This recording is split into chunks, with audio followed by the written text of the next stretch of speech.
Welcome to Hard Boiled, the podcast that plunges into the wild world of event planning. Get ready to uncover the secrets behind crafting unforgettable experiences. Hear some fun inside stories as we explore the heart and soul of event planning with luxury planning guru, Louis Avanti. This is gonna be a fun ride. And here we are, and welcome to Hard Boiled. Today, my friend Ruth Ridgeway is my guest. She's an event designer with 36 years experience in the event industry. She does luxury events all over the tri-state area. She is extremely creative, extremely fun to be around, and extremely knowledgeable about the industry. Ruth, good morning. How are you? Good morning, Louis. I'm great. How are you? I'm doing fantastic. I'm Having very a cup of happy to coffee. be here. Well, you should be. Yeah. You should be. I'd love to showcase you, love to talk about the industry, love to give people a little bit of insight of what goes on behind the scenes, cut through a little bit of the bullshit, and really try to, have some fun doing it. I'm having Okay. my morning coffee, even though it's mid-morning at this point. Mhm. Ruth, so, I'm going to dive right in here. And I would to say to you, the event industry is a very stressful industry for a lot of people. And I think that event design is probably one of the most stressful parts of the event industry because it encompasses a lot of decision making, a lot of feelings, a lot of emotion, budgetary restrictions, no budgetary restrictions, who's copying that, what they're seeing on Instagram, what they haven't seen on Instagram. There's a lot of brides and people that, misfas that want to be conformists. They want everything somebody else had, or they want it better. Some don't know, and a lot of people have no taste. So let's start with the first question to really get this going. What is your methodology to deal with the client that absolutely has no taste whatsoever? Um, I would say if a client has no taste, the complexity is, do they know they have no taste? Or did they think At their least you taste know is they have bad? no taste, right? I don't think anybody comes to you and says, you know what, I really suck in design. Well, actually, we've had people that No, say no, they do. they do. That's true. But No, let's say, they do. okay, I'm going to give you I'm going to make it a little bit harder. She thinks she knows, but you Yeah, know she doesn't. And you can tell correct. by either what she's wearing or what she talks about and what she describes. How do you deal with that? Well, I think first of all, as you and I have, and many people have discussed, you feel like there are no experts anymore because people have so much access to information. They think that they are the expert, and then you add that to possibly bad taste. And that's a very powerful and potentially dangerous formula for failure. But I can really sense that in someone. I can obviously visually see it. I can hear what they're saying. And I'm kind of always ready for that. I know that I have the best ideas. I also have that person's best interest at heart. So I always Question is, try, how do you deal with it? How do you tell them that I don't I what they're don't coming need to to you tell is them. really not going to work? I would tell them, I don't think that's really the best plan for you, and here's why. And then I make sure I have a more intelligent thing to come to the table with.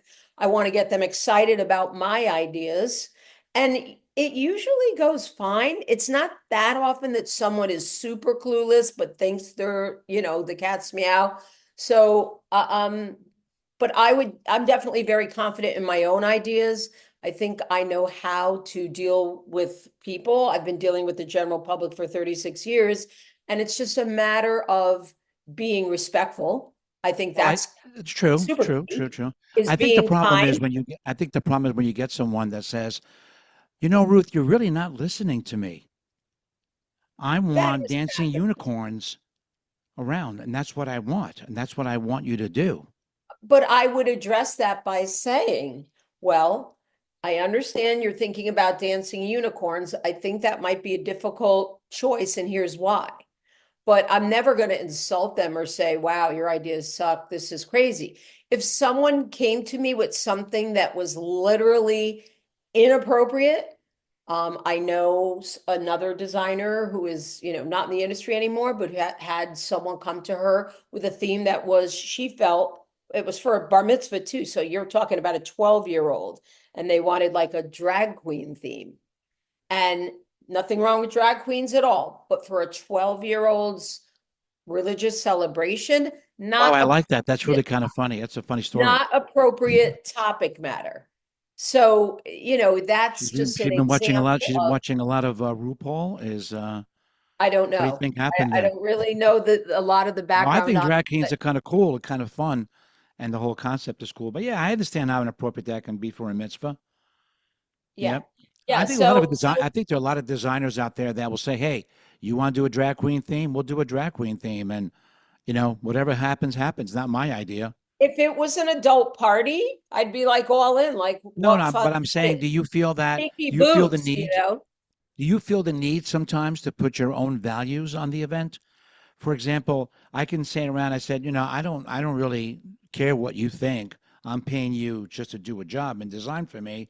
Or do you feel that you have and it's a good question, I think, overall. Do you feel that you have the authority, the right to protect either your integrity yourself, or do you feel that you're just going to do, what the client wants, and the client comes to you, listen, I have a $300,000 budget to create a drag queen party for my daughter's bat mitzvah.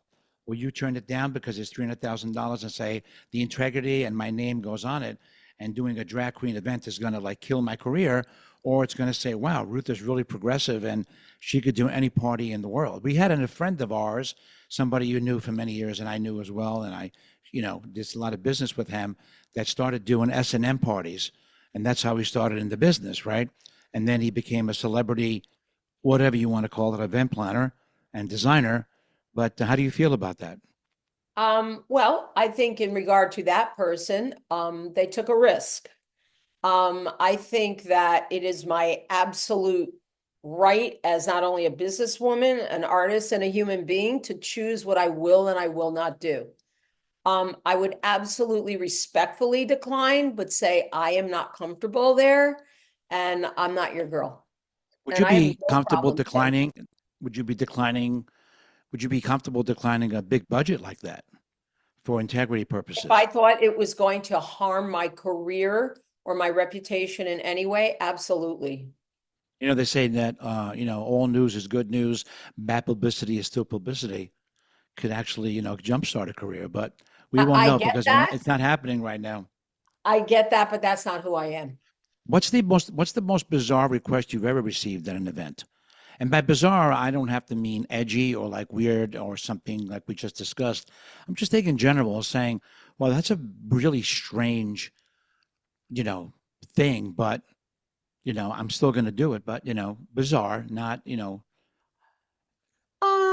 I would say, I mean, and I questionable. really love this person. Well, one of them, I mean, definitely, but I had a lot of people when there are deceased people involved, they get ideas in their head, and I understand that heart connection, but had one client who wanted like blow ups of her deceased parents in the room at the party, and Yeah, I actually I did that love party those. with.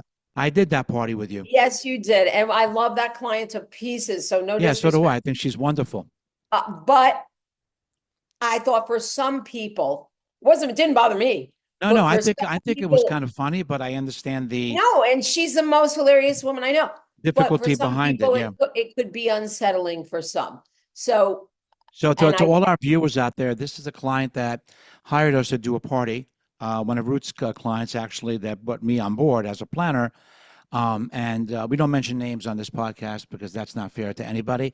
However, this client had Ruth blow up pictures of her deceased parents from her wedding or from another event. So they were all dressed up for the party. And she not only put them as cardboard cutouts in the family photos, but she also danced with them at the hora and lifted them up in the air, which now you we know, can crack up about it. It is kind of bizarre and funny, but no, you more look at it and power to say, her, but it wow, was a is little that bizarre. That's celebratory? And is that beautiful, or is that just fucking weird to have your dead parents like on the dance floor with you? Who knows they're dead, right? So, it made her kind of, feel good. And I think in the end, that's all that was important. But you did ask me a question and I gave you an answer. no, I think it's a great memory, and it's a great throwback to somebody, and a good answer to the question, I should say. Um, so we covered a little bit of that, but what is the wildest, in your opinion? I don't say wildest in the sense that the best, but what is the craziest design you've ever done? Or if you want to take the word crazy and exchange it for most expensive or most beautiful or most heart cherished, which one is that? Tell me a little bit about it. What kind of party was it? What the design looked like, etc. And for everybody that's out there, you're listening to this, whether you're a consumer or whether you're a professional, know a little bit about design, nothing about design, or even a designer yourself. As you know, designer is very conceptual, and has it's very partitioned to the person designing, and it's also very subjective to design. Even in fashion or in music, art is art, and it can be conceived, it can be spoken about in different ways, but beauty is very much into the eyes of the beholder. So, Ruth, with that said, what do you think? I mean, again, that's the way you've posed the question. It's a little bit uncertain of what your exact meaning is. All right, your favorite I design, had your to most favorite, you'd say, like to, well, that killed this party, and this is why. yeah, I mean, listen, I've killed so Of many course you have, parties. but your favorite kill. I love that's so hard. I would say they were corporate events. And in response to your like, oh, biggest budget, is that why? It's not always the Well, it's not biggest always. budget. I didn't ask about budget. I will eventually, but No, on you this you threw question, that in there. You threw that in there as a one little of bit, the nuances, but a little bit. Okay, so say, maybe, well, listen, sometimes the wildest is the biggest, right? So let's say in this case it's not. So it's the most. yeah, I've Ex- done a ton of gorgeous, incredible big budget parties. If I had to pull something out and say something, and I'm not going to say it's my favorite, but it was definitely you were like wild or fun, like could have really like other meanings. I would say Seven Deadly Sins, where everything Seven was, deadly sins. Tell me about that one. yeah. So, Seven everything deadly was, sins meaning like what are they? You talking about the I wish I had the list well, in front I of mean, me. I know a little bit of the list. Isn't that derived from I'm gonna Google it. Isn't it Dante's Inferno going into Yeah. purgatory, right? Yep. Yeah. So Because these are we the sins did, that were considered. Actually, one of the craziest sins on the deadly sins, I believe, is being neutral. Isn't neutrality a deadly sin if you don't uh, choose a sign? don't know, and I'm trying Well, I to know it hold. was in Dante's purgatory circles on his way to hell. Okay, the seven deadly sins. You ready? I'm ready. Lust, Oh, uh, lust, yes. gluttony, gluttony, Gluttony, yeah. pride, Gluttony. Pride, yeah. Pride is a sloth, deadly sin. Can you imagine that? sloth, Half our industry would burn in hell. Go ahead. Next. wrath, Wrath. Okay. greed, wrath and greed. Oh, and envy. Envy. Right. So the whole party was like super sexy. We made windows around that were like church windows, so I'm it was assuming it kind of wasn't a wedding. What no, kind of party was it? Like a no. birthday? This was like an adult cocktail kind of sexy party, Like a with sexy male fun or female? female. So you threw the church windows in there to create Yeah, this just like for a little illusion bit of of that like sin. religious conflict, Yeah, yeah, the sin and guilt. religious conflict. I like religious conflict. That's very Yeah, funny. yeah. So You so I would gluttonous pig. say yeah, exactly. Like, oh, just bountiful, everything like total excess. I mean, something like that is fun. I mean, I would think so. I would think but so. it's There's actually crazy. it's actually you say that a lot of designers. One of them, another friend of mine, she doesn't hate weddings, but she'd rather not do weddings. She'd rather not do like kids parties. She likes to do birthday parties for adults Right, because she because said it's sky's the very limit. right. It's very fun, and you can do things that are definitely much more um, creative and less Yep. serious. Yeah, and No, less a hundred serious. percent. Like I love doing all the events. I just have so much fun and I love what I do. But I'd have to say in the way of carte blanche, and taking risks with what you're trying to say or what you're trying to do. Definitely adult birthday parties, like 40 to 70, like totally fun. And really by then people don't, I don't know if I could use profanity, but people don't give a shit. They They don't. don't. By that age in life, I don't. I you know don't think. who I your don't think friends shit are. is heavy duty profanity. But go right ahead. Yeah, okay, whatever. Shit, But shit, shit, shit, shit. Go ahead. so, well, I could say people don't give a F, but Yep. they don't. At that point, they really don't. And that's what's wonderful. Then to boot, if they have a luxury event kind of budget with it where I can really go crazy, it's so much fun, Oh yeah, like, definitely, definitely and rewarding. Yeah, it's a privilege, to I totally, really I be told, I agree with you in this privilege. to, It's to really good make a work. living doing something like that that you're great at and it's successful and they love it and it goes over well. Yeah, Seven that's deadly sins. I got to keep that in mind. I got to keep that in mind. Tell me, what is the, going off the subject of favorite parties, and everybody in this industry at any level, whether we do multi-million dollar events or whether we're doing a small party, always talks about budget. And I think budget is a key word, and especially gray area in event design. When people come to me as a client and they say, "Well, I have a budget," and I say, "You don't have a budget because you don't know what shit costs. So how are you going to put together a budget? You can't tell me I want to spend 10,000 on floral design or I want to spend 100,000 on floral design. Just don't think that spending more is going to make it better, right? But sometimes it does, or it just makes it definitely more plentiful. Doesn't always mean better, but nevertheless, budget is always a big word. What's the party you did for the highest budget? What you like? What's the most anybody has spent on a party just on your services? Most expensive event? I'm sorry, just on what? Not the most expensive event, but the most money spent on your services. What's the highest budget you ever worked with? I would People want say to a know. quarter of a million.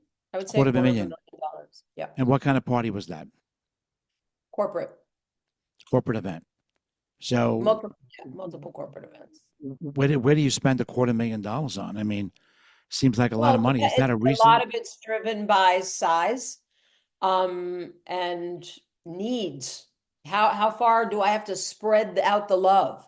What kind of space am I designing? Yeah, Space that I guess already a has a corporate lot event going can be kind of for it? large, like 800, 1,000 people we're talking. Sure. L- Well, Sometimes let's less. go.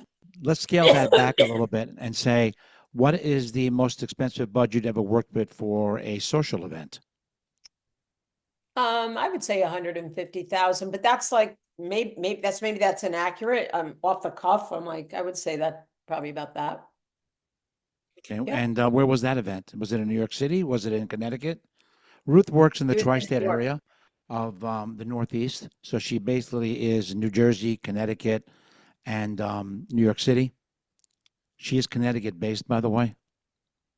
So what do Right. you think? That's Connecticut based. I know in Manhattan, that's like drop in the bucket for many. Well, And I not work for in not for Manhattan, all, but not not for like a all. regular. So where was that event? I'm not going to say. It was in the You're not going city. to tell me? No. Really? Wow. Yeah. Well, you don't want to give a I plug to plead, the venue? I plead the Fifth Amendment. Or Next you or you question. or you or you or you think that if we say it, we're going to like expose I choose not to. Next question. she chooses not to. I don't know if we allow choosing not to. I think I know the event, by the way. Do anything I want. So so I maybe I can say which event it This was. is hard boiled. I can do anything I No, I want. can hard boil. I can hard boil anything. I say. Um, tell me a and listen, we have these, and these are hard to talk about, but they're also funny to talk about. I don't like making fun of people, but I like making fun of life, and I like making fun of situations because life is made of funny situations, sad situations, and etc. But give me a horror story with a client. Of course, we're never going to say who that client is. Give me a I client horror story. The worst client you ever dealt with that if we say the name, you're going to go, oh, no. Oh my God. I should know this right off the top of my head, and I You don't. definitely should. I mean, I have a I plentiful haven't, amount. I mean, I don't need a Complete. name. I need a situation, No, I understand that. I mean, typically, I've had maybe a few of those, and they're always clients who are control freaks and think they have the best ideas of the way things should go, and they're completely wrong. And yet, when I try to guide them properly, they don't respect my position or my opinion. And then I'm like, why am I here? It's those kind of situations, just bossy. And I'm thinking to myself, why aren't you just doing your own party? Why do you want an event designer or like you, an Tell me event the planner? situation. I'm interested in the situation. What happened? I can't be super specific. I really can't. It's been a long time since I dealt with that person. I remember where it was. It was in Connecticut. It was a wedding. It was a Zilla mom, and just impossible. And I was like, I don't want to work with this person. I really don't. I don't think it's Was she it's good was for she was my she was she was health. she rude? Yes, completely rude, completely pushy, very all about it, and thought she had, the skinny on everything, and she didn't know what she was talking about. So, and then also when clients start bringing in their own stuff, oh, I DIY'd this, and for me, that's like a nightmare. That's a nightmare Give because me I an don't want to idea. put client. What does that exactly mean? Give me an That idea means how that like, would hi, I went to Michael's and I bought these pretty, decorations for the table with bows on them, and I really want you to integrate them into the design. And I'm like, no, no, no, no, No, I'm can't not do going to do it. You can keep your I'm shit from not, Michael's I at home. can't, I just can't. And I am sure that kind of situation, I've lost plenty of clients over it, and I don't care. I really don't care. You want the ideas in here and they're really good ones, then you need to let me guide you.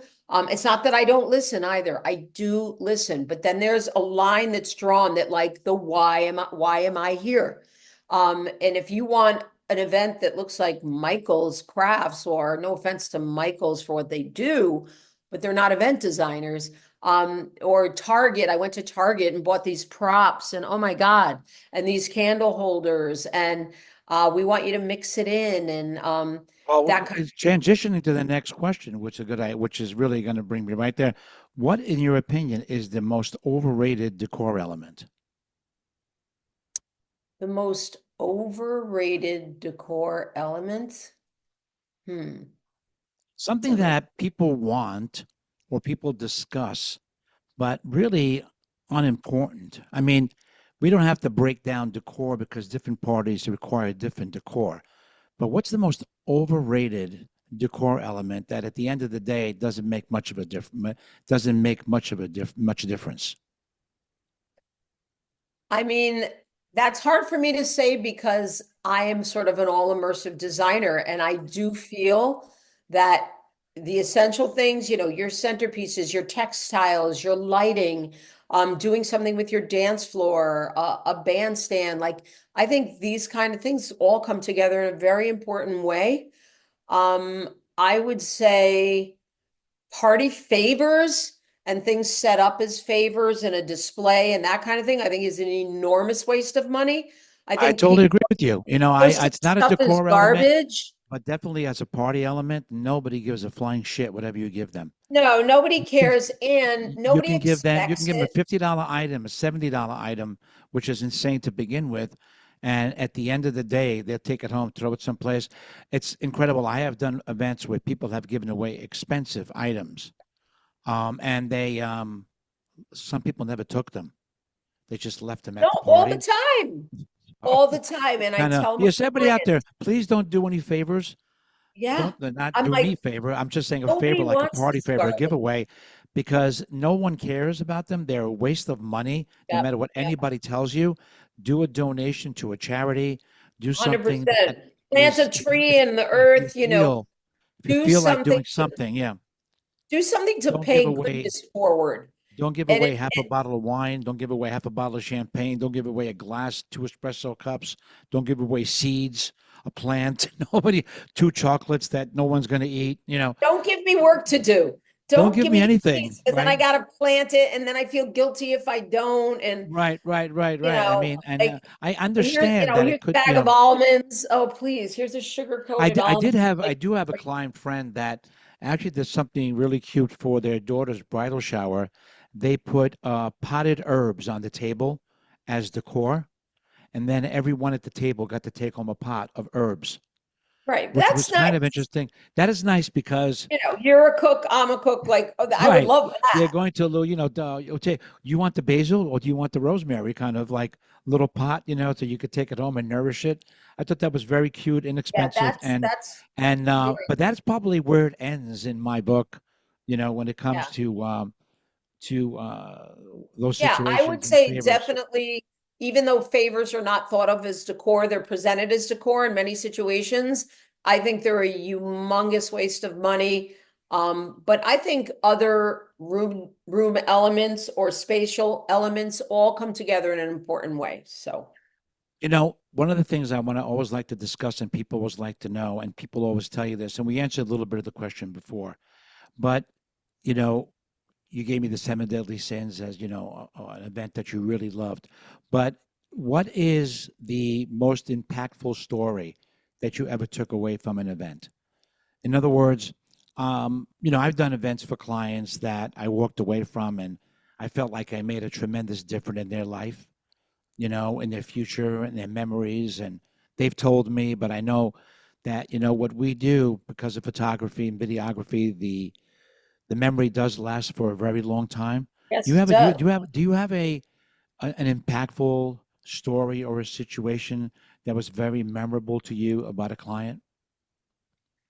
Um, Not one in particular. I would say that I can tell you the types of events that I take away most of that like tearful like feelings inside and the most meaning would be many of the weddings that we do.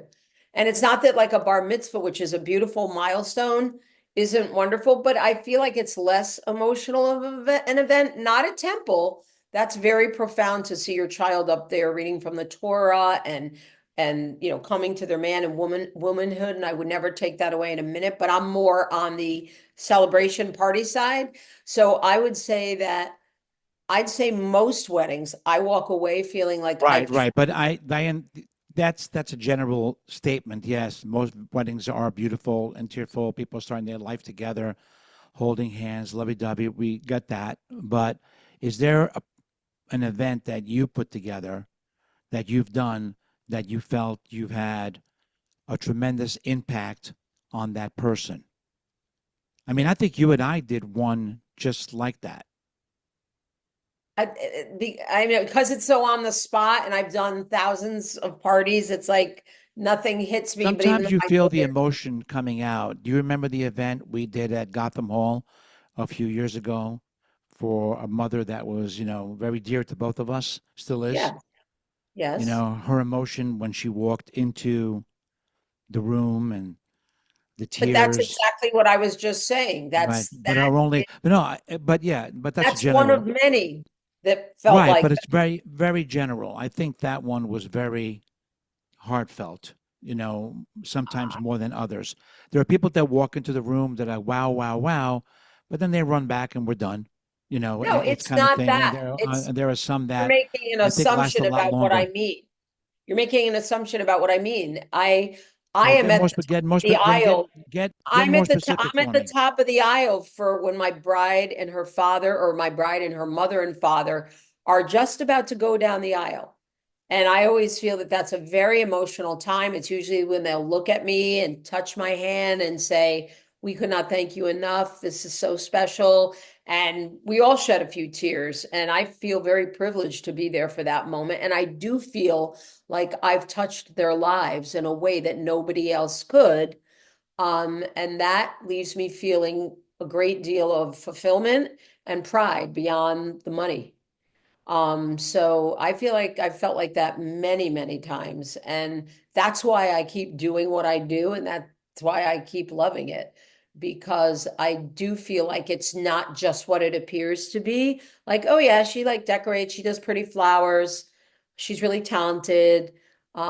It's that we actually have the power through the how good of a job we do of affecting someone's life. And that's why we take it so, so seriously. And maybe people don't realize how serious what we do just is. But I know, you know.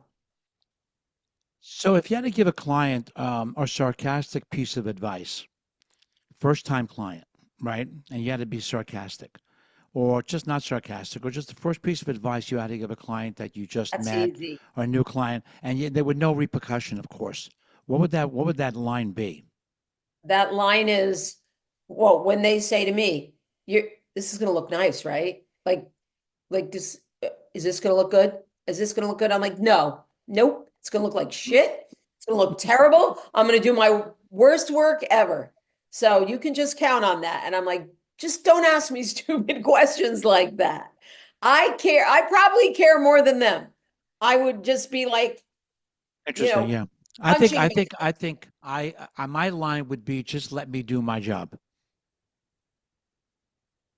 Because I think in this world, and this happens to not just us, but a lot of people in this industry, they never stop. They never stop, and they never stop because there is so many elements being thrown at them constantly, algorithms especially. If you're on Instagram or if you're on TikTok or if you're on other social media, once you start searching something, everything comes at you and it never stops. And people are just so habitually second guessing themselves on a daily basis, which yeah, but turns everybody's that's turns everybody's life into a nightmare. yeah, that's the destructive nature of social media, which don't even get me Well, now started we there. have to deal now we have to deal with AI, I know it's right? crazy. Where a client will turn around and say, "Hey, can you design this for me for this party?" And AI spits out a bunch of like interesting, cool things, and then they text it Yeah, and they but most say, of the "What?" time, so far, my experience with that has been it's a joke. Right, but it's getting You better. know what I'm But talking about right now, because yeah, one of of them course is I our do. But mutual client. but it's kind of funny because you look at it and say, "Okay, I get it," and but the first thing out of my head is why? I mean, does it start like when, we're caring about our health or caring about, finances or caring about anything else in our life that, goes through our mind? Do we jump to social media? Do we jump to, Google and we ask them a question and they doing the same thing? My advice to everyone, if you trust the designer, if you trust the planner, if you trust the entertainment, you have to trust the professional. We're starting to live in a world where professionals and experts no longer exist. And And I it's said very, that very before. hard, We said very there are no hard. experts. There are no experts anymore, right? But and that's a line from like 15 years ago. Imagine today. So it's becoming more and harder to let people understand. So my advice to future clients and everyone that wants to even become part of this industry is do your job the best way you possibly can and let your clients trust you for what you do, not for what they think they want you to do. And if you're going to be a client and you're either having a party or getting married and you're listening, just let the people do their job. We had Yeah, a designer in New There's a designer that's that you and I know in New York City, which is kind of funny. I was on a walkthrough, with them a few years ago, and the bride's mother looked at him and said, "I don't really like the design." He looked at her and he goes, "Are you a designer?" She said, "No." And he goes, "Okay, then please be quiet.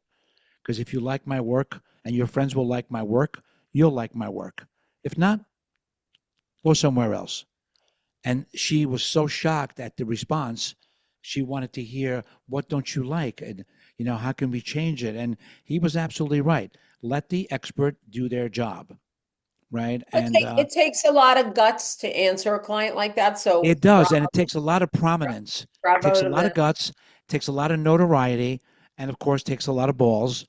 But it's the overall the right answer, It is. right? It's overall the right answer. It's like you're saying, well, what if I don't like it? I mean, you really shouldn't be working with me if you think that you won't like it, right? People, I mean, our ideal clients, or wait, let me back up a minute. the general public or the people that love to stir up trouble or love to be, oh, well, would love to say, oh, they're cocky. That designer's cocky. They're all full of themselves. But no, actually, do you want a designer who's not confident? Do you want a designer who doesn't believe their own ideas? Is that who you Right. want representing your ship? So to me, I love a person who's super, super confident, maybe even just a little bit cocky, as long as they're nice and respectful. But I mean, honestly, your favorite client is the one who's like, you're the expert, not me. I'm going to let you do your Yes, job. yes. Let Hope me you're drive going the to do a ship. great Yeah, job. correct. And then you want to like go above and beyond, beyond, beyond for them, Yeah, so listen to that one, right? And I think what Ruth is saying, I'm going to just elaborate a little bit more. If you let your designer, let your planner, let your entertainment people do their job, and you have confidence in them, they're going to feel a tremendous amount of responsibility to go all out for you because you are allowing them, to shine.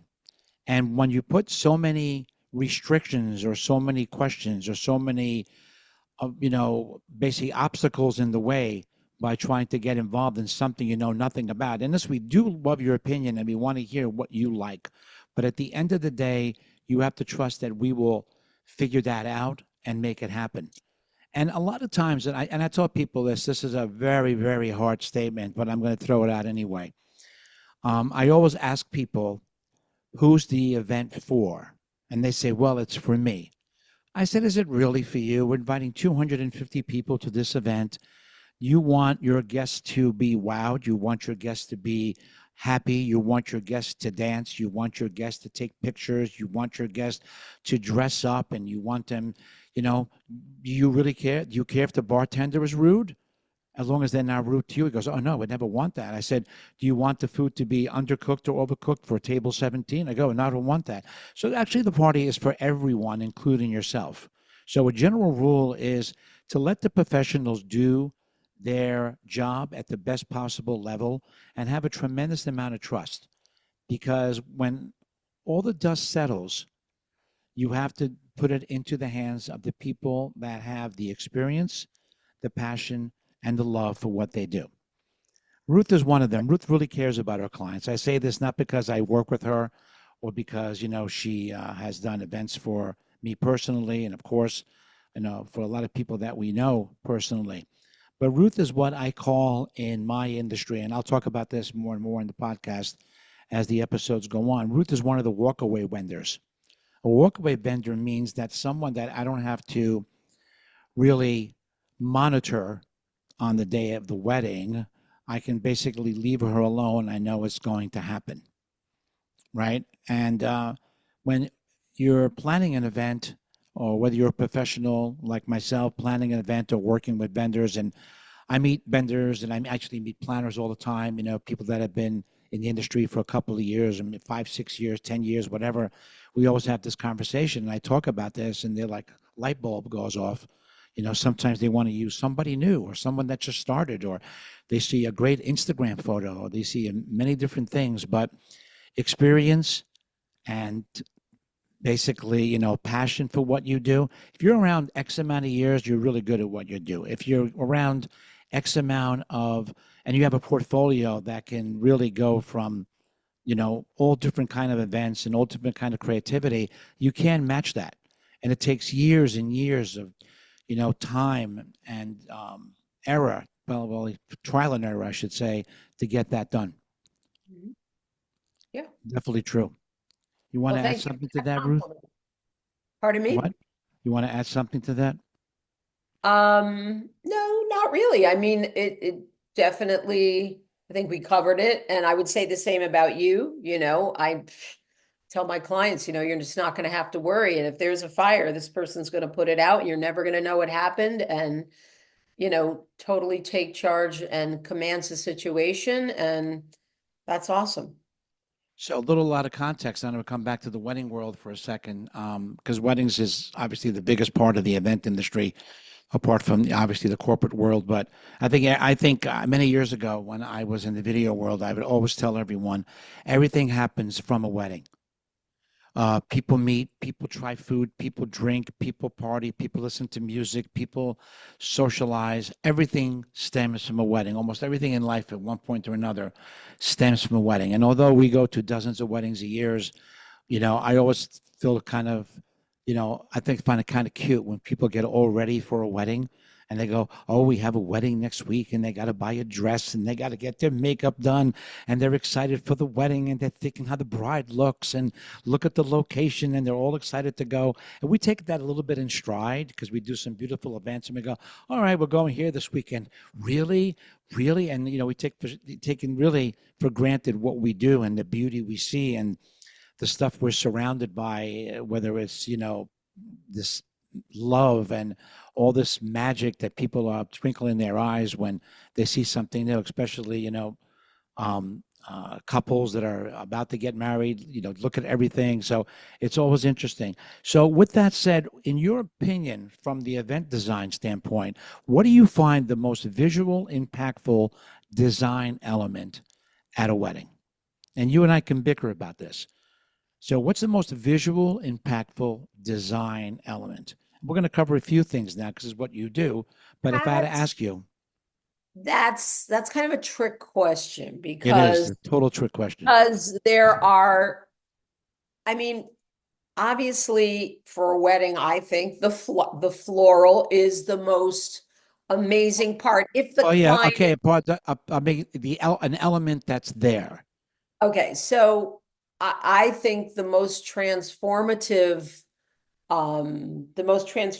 element, if I'm understanding your question, would be lighting. Lighting and drapery, those kind of things are the most transformative design I'm not element. asking for transformative. I'm Okay, then asking what for are the you most asking? impactful thing at a wedding. Is it if it's the wedding You is on location, mean meaning like that music versus no, decor? no, design element, not music, not the most impactful thing at a wedding. I can give you many on those. From your point of view as an event designer slash florist, what is the most impactful element that goes decor element? The question was decor Well, element. I So, thought I answered that by saying floral because no, but floral is in floral is a big word. I'm talking areas. I'm talking about the thing. In other words, is it the escort card table where you put your escort cards? No, Is it the ceremony space? Is it the centerpiece? Is it a sweetheart table? Is it, what of those three or four design elements that you create is the most impactful and not for the money, just in general. I have I my own would opinion on say, that. I would say for a Jewish wedding, it would be the huppah.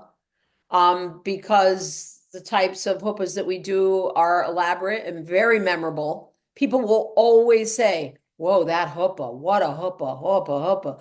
So I would have to say People that the don't know what a huppah is for lack of a better word, the arch or the floral four-cornered piece that in Jewish tradition the bride and groom get married under.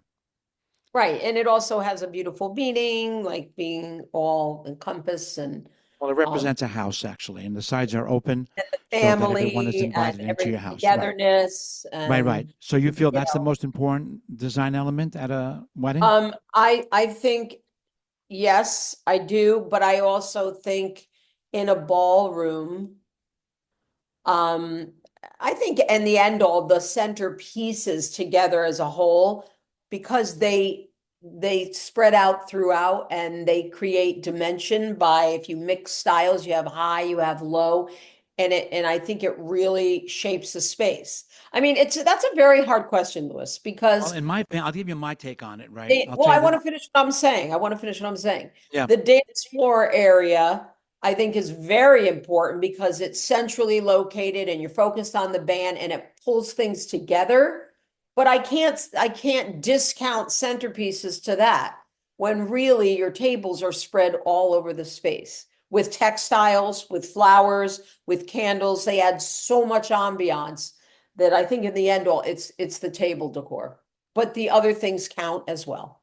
Yeah, so I'm going to agree 50% on what you're saying. I'm definitely not going to say it's a ceremony space.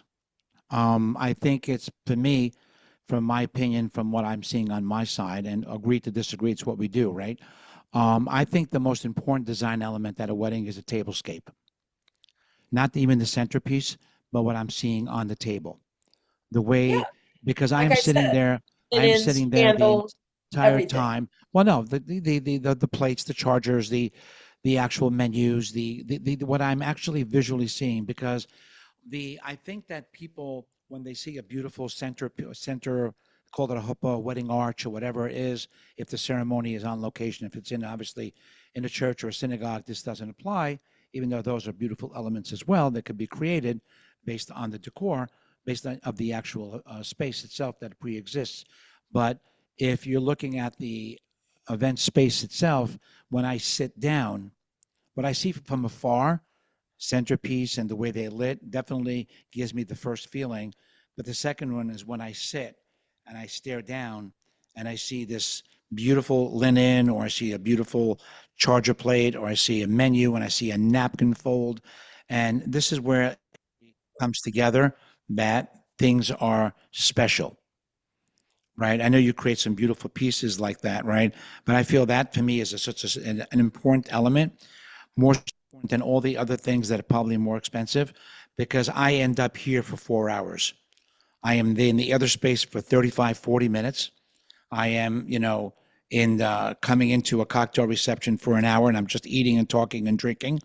But for me, the most important was when I sit and I look down. Elegance can be created very, very, I want to say easily, but not, but definitely much more easier if you had an average ceremony space and you had an average centerpiece. You can create amazing, amazing feeling and vibe with a beautiful tablescape. Do you agree with that? No, I do. That's exactly what I said. Right.